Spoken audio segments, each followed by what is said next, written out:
आज इथे जमलेल्या माझ्या सर्व मराठी बांधवांनो, भगिनींनो आणि मातांनो,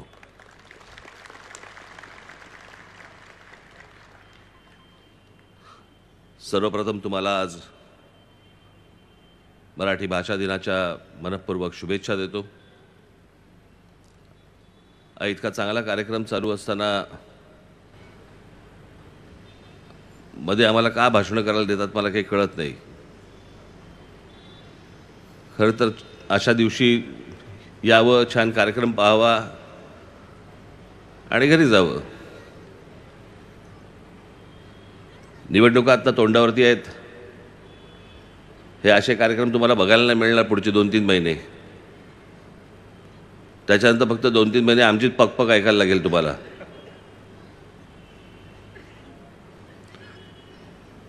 पण मराठी भाषा दिवस आज महाराष्ट्रभर साजरा होता. अमृत नोनी आर्थो प्लस, ये एक प्रूवन फॉर्मूला है. इसमें मौजूद नोनी फल के गुण और आयुर्वेदिक जड़ी बूटियां शरीर को जरूरी पोषक तत्व देने के साथ साथ हड्डियों और जोड़ों के घिसने, उनमें होने वाले सूजन और दर्द को रोकने में मदद करता है. दर्द मुक्त जीवन के लिए अमृत नोनी आर्थो प्लस. खरं तर याच्या अगोदर महाराष्ट्र म्हणजे हा मराठी भाषा दिवस हा फक्त एक तारीख म्हणून होता.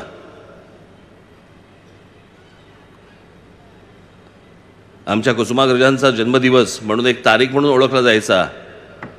पण महाराष्ट्र नवनिर्माण सेनेने 2007 साली हा मराठी भाषा दिवस साजरा करायला सुरुवात झाली महाराष्ट्रामध्ये. आणि मग अनेक जण या गोष्टी करायला लागले.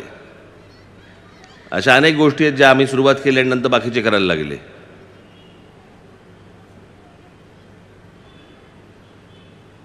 पण मराठी भाषा दिवस आपण एक दिवस का साजरा करतो महाराष्ट्रामध्ये? खरं तर असा एखादा भाषेचा दिवस मला वाटत नाही दुसऱ्या कुठच्या राज्यांमध्ये कुठे साजरा होत असेल. आज महाराष्ट्रामध्ये मराठी साहित्य संमेलन होतं. मला वाटत नाही इतर कुठच्या राज्यांमध्ये साहित्य संमेलन कदाचित असेल तर केरळामध्ये किंवा बंगालमध्ये असलं तर. पण असं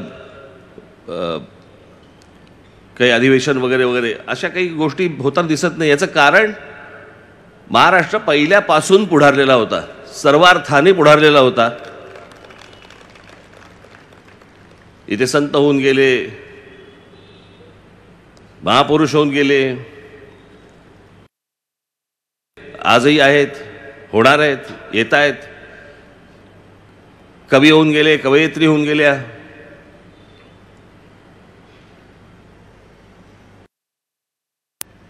मी खरं तर या एका विषयावरती मी येणाऱ्या गुढीपाडव्याच्या सभेला मी सविस्तर बोलणार आहे. या विषयावरती महत्त्व काय, महाराष्ट्राची ताकद काय, हा महाराष्ट्र मुळात काय, यावरती खरंच मी सविस्तर बोलणार आहे.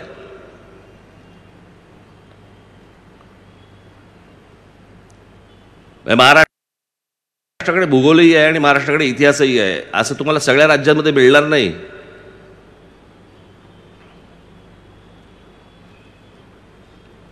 मी आज सकाळीच एका आपल्या प्रशांत दामलेंच्या कार्यक्रमाला गेलो होतो.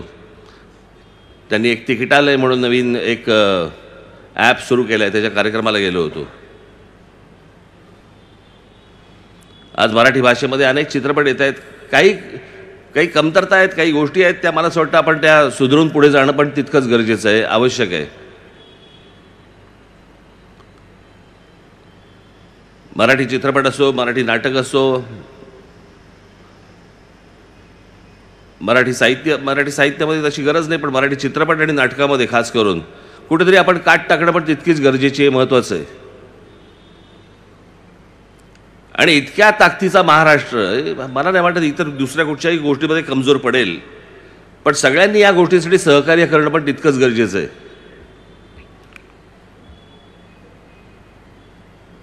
मराठी भाषा या विषयावरती खूप वेळ बोलता येईल. पण जाता आता मी आपल्याला फक्त एवढंच सांगेन, तुम्ही जे OTT प्लॅटफॉर्म्स बघता, ज्याच्यावरती नेटफ्लिक्स आहे, ज्याच्यावरती ॲमेझॉन आहे, ज्याच्यावरती अनेक गोष्टी आहेत, आज अनेक चित्रपट येतात आणि त्या चित्रपटांचे डब्ड व्हॉइसेस, आवाज हे तामिळमध्ये असतात, तेलुगूमध्ये असतात, कन्नडामध्ये असतात. खूप ठराविक चित्रपट आहेत. तुम्ही सर्च केलं तर तुमच्या लक्षात येईल. खूप ठराविक चित्रपट आहेत की जे चित्रपट मराठीमध्ये देखील आहेत.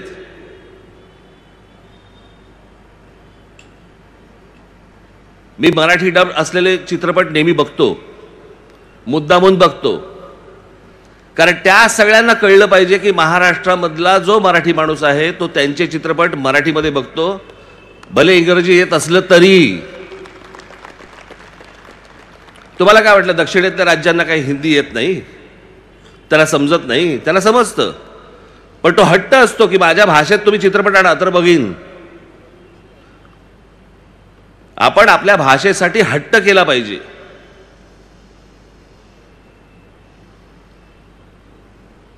आपण कशाला आपली भाषा सोडायची आहे? काही आवश्यकता नाही या गोष्टींची. मी मागे एकदा माझ्या भाषणामध्ये उदाहरण दिलं होतं. रवींद्रनाथ टागोर यांना मॅगसेस अवॉर्ड आहे, जगातली खूप मोठा अवॉर्ड आहे ते. रवींद्रनाथ टागोरांचं सर्व साहित्य हे बंगालीत आहे आणि त्यांचं सर्व साहित्य बंगालीत असून देखील जगाने त्यांची दखल घेतली. ते त्यांच्या भाषेपासून दूर गेले नाहीत, पण जगाला त्यांच्या भाषेकडे वळवलं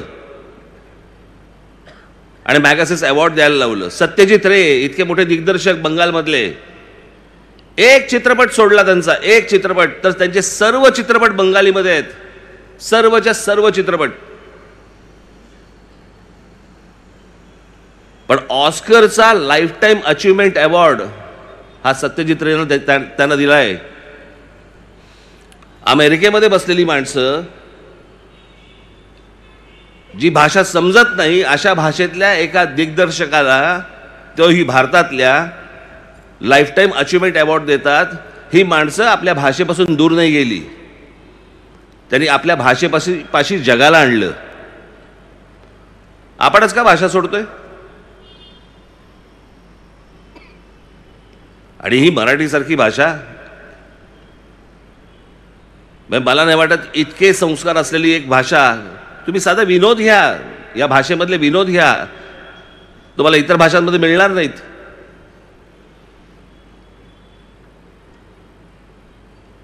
हे इतके संस्कार झालेली, इतके आजपर्यंत लोकांनी त्याच्यावरती कष्ट घेतलेली ही भाषा आज आपण बाजूला सारतोय, त्याच्याकडे लक्ष देत नाही आहोत.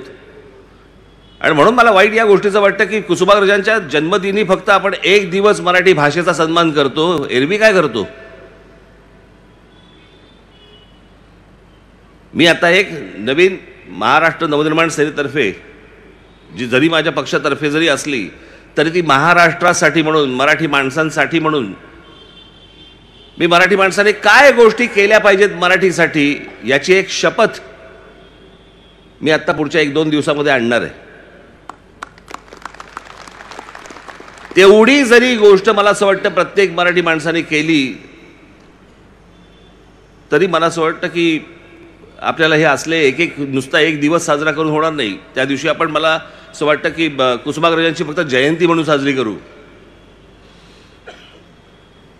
पण भाषा दिवस म्हणून आम्ही 365 दिवस करू. या प्रकारची शपथ मला असं वाटतं आजच्या दिवशी आपण घेणं गरजेचं आहे, आवश्यक आहे की मराठी भाषा टिकवू, मराठीसाठी, मराठी भाषेसाठी म्हणून, मराठी माणसासाठी म्हणून जे जे काही म्हणून शक्य असेल. आज तर मी त्या कार्यक्रमामध्ये सांगून आलो की ज्या मराठी नाटक असो, चित्रपट असो, साहित्य असो, ज्या गोष्टींसाठी तुम्हाला राज ठाकरेची गरज लागेल, गृहीत धरा मला.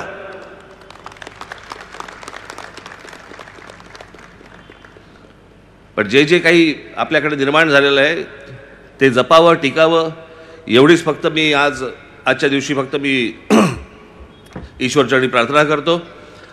मी परत एकदा आपल्याला सर्वांना आजच्या 27 फेब्रुवारीच्या मराठी भाषा दिवसाच्या मनपूर्वक शुभेच्छा देतो आणि आपणा सर्वांची मी रजा घेतो. धन्यवाद.